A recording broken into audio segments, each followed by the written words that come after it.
What's going on? Welcome back to the channel. In today's video, we've got some Aurora Steel Song gameplay. We're going to be using Ward and the power of Aerial Sonic Warrior in order to constantly get removal onto the field. That and Mama Odie is going to allow us to get a bunch of ink so that we can pretty much play any song and deal as much damage as we need as we play the game. In our first matchup, we're going to be going up against Ruby Amethyst. Now for this game, I am trying out a new format. Instead of doing the hand feed like we did in our last video, I wasn't too happy with how that turned out. What I'm gonna do instead is I'm gonna have the cards overlay here at the bottom of the screen, so you know what's in my hand at all times. It's gonna look just like this. Let me know if you like this format better, if it makes it a little bit more clear as to what's going on. Anyway, that does it for the intro. Let's get into the first game, and I thank you guys for watching, subscribing. Let's see how we do in this one. So in our opening hand, before the mulligan, we do get two Grammatalas, a one jump ahead, a Pyros, Aurora, Pete, and a small Aurora, which is awesome. We have the Aurora shift line. Probably don't need the Pete or the Pyros in the early game, and definitely don't need two Grammatalas to get our ramp going. So most likely going to be sending them back, and we do. And then we get an Aerial Sonic Warrior, develop your brain, so we get a turn one play, and then we actually get a Pete back as well. So in this matchup, our opponent's going to go first. They start out by inking a goat, and then they go ahead and play a magic broom, and then they just pass it to us. Now onto our first turn, we do draw into another Pyros. So even though we mulligan those cards away, we still do end up with them in our opener. We're gonna go ahead and ink that Pyros, and then our only turn one play is playing Develop Your Brain. So we get two cards off the top of our deck, and we get a Beast and a Long Came Zeus. We go ahead and put Beast at the bottom of the deck, and then we put a Long Came Zeus into our hand, and then we pass it back to our opponent. They go ahead and they ink a Maui, and then for two, they're gonna play a Flynn Rider. So they're gonna be able to get passive lore per turn, because we don't have any characters on board. And looking at our hand, we only have characters with one strength, so it's not going to be good enough. We draw into another one jump ahead. They also quest their broom for one. On turn two, we're going to ink the Pete, and then for two ink, we're going to look to try and get into our Aurora line nice and quick. We play the Aurora 2 cost. She's a 1/3 with Ward, so she'll have protection from any like brawl that he might have in his hand, allowing us a nice and easy shift on our next turn into the big Aurora. He does get the 3 lore. He just forgets to add it to his counter, so I remind him of that. But he's going to ink a Merlin Crab, and then a classic Ruby Amethyst play for turn 3. He plays the 3-cost Sisu. It's going to have as much strength as cards we have in our hand, which right now, because we went second, we have 6 cards, so it's going to be a 7/4, guaranteeing he's going to get that 3 lore every single turn. With the Flynn on the board, he also goes ahead and just quests his broom yet again. We draw into another, and then along came Zeus. We're gonna go ahead, ink one of our Grammatalas, and then for 3, we're gonna shift up into the big Aurora. It's gonna give our other characters Ward, and she's a 3/5. And then we go ahead and play, and then along came Zeus to get rid of that Sisu and make sure they're not gonna get the passive lore from the Flynn.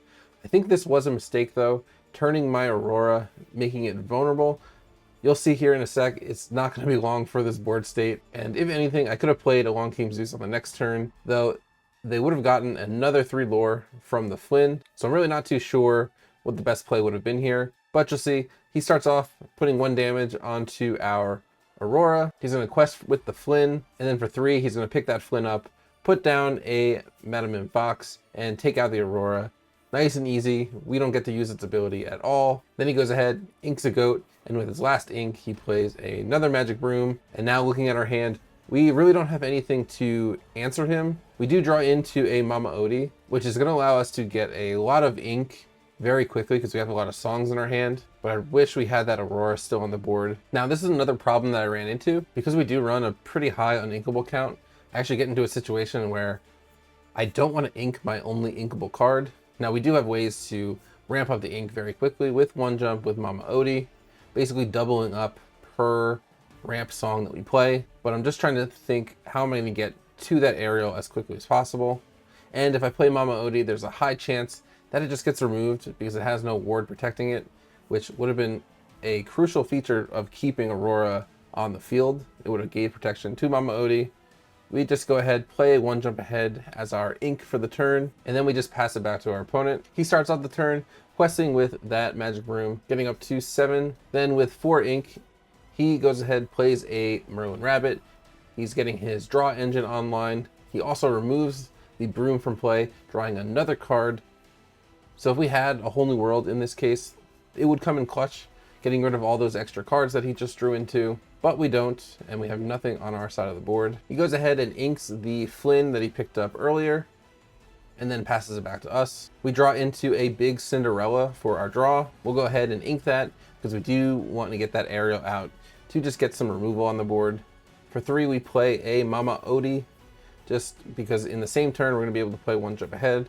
Now we get an extra 2 ink. So in that one turn, we went from 4 ink all the way up to 7, allowing us to really come online for our late game. So now even if he is able to remove this Mama Odie right away, I think it did its job, allowing us to really skip ahead in the ink total, and then hopefully open up some plays that we can draw into. They're gonna start their turn off with a Quest of the Rabbit.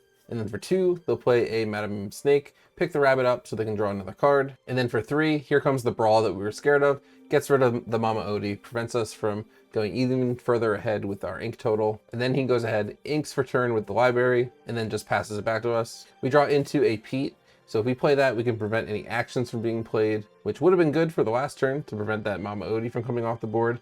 But we start off our turn with just playing the Aerial Sonic Warrior. Anytime we play a song, we can pay an additional 2 ink to deal 3 damage to any character on the opposing side of the field. We don't ink for turn. We don't have any more plays in our hand, so we just pass it back to our opponent. And now at this point, I'm really starting to get worried because they have a pretty sizable lead, 8-0, and we don't have Lucky Dime in the deck to quickly catch up. They're going to start their turn playing that rabbit yet again for 4 ink, getting another card into their hand. They're going to ink a goat, Quest with the snake, and then they just go ahead, pass it back to us. We draw into another Pete, so we can really lock down the board here if we wanted to. We go ahead for that 3, we play one of the first Petes, so now no actions can be played by our opponent until the start of our next turn. Ariel's gonna sing, and then along came Zeus, so that we can deal 3 damage to the other character on the board as well. He gets to draw because the rabbit comes off the board, and then we just go ahead, pass it back to him. Really missing our card draw here, but at least we were able to clear out the board, get it into our tempo. The only scary thing here is they are now at that 7 ink threshold, so they have a Be Prepared in our hand. Once we stop with these Pete combos, we're gonna lose all of our characters, or they just play a Madame Medusa, get the Ariel off the board. Ruby's got so much removal, which is where a card like that Aurora, if we were able to keep it on the field, comes in clutch. And one of the biggest mistakes I've made in this game was turning it sideways, allowing it to be taken out in one go by that fox. Definitely a lesson learned, and we'll take that into future matchups against Ruby Amethyst. Then our opponent just inked again for turn, passes it back to us, and we draw into a whole new world. So now we go ahead, ink our Pete, get up to 8 ink, and then for 5, we finally play whole new world, and then have a little laugh with our opponent because they did have both a big Sisu, another Madame Medusa, and a Be Prepared in their hand. They had all their removal tools ready to go. All right, and then looking into the hand that we drew into with a whole new world, we've got 2 How Far I'll Goes, Grammatala, Aurora, Pete. I find them, I flatten them, which doesn't help in this matchup at all. And then Grammatala. We use our remaining ink just to play that Grammatala, and then we pass it back to our opponent. They go ahead, they ink a Chernabog, and then for 4, they get a location down onto the board. It's a Queen's Castle, allowing them to not only get passive lore per turn, but also they're going to get cards for every card that they have on the castle. And unfortunately, we don't have any good removal tools. We have Cusco in our deck, and they play a second Queen's Castle, really turning on the pressure to us. They're going to get passively 4 lore per turn, and they're really hard for us to remove unless we find the Cuscos that we have in the deck. They're going to quest with that Madame Medusa getting up to 10. To the halfway point, we draw into a Dig a Little Deeper, which we do have enough ink to play and maybe go find the Cusco, but instead we opt to go and play our big Grammatala. So whenever we put a card into our inkwell, we gain a lore. We ink the I Find Them, I Flatten Them, going up to the 1 lore. We're gonna go ahead and play a Pete just to keep our board from getting cleared from a potential Be Prepared. And then unfortunately, Pete can't sing any of the songs that are in our hand, so we just quest with him.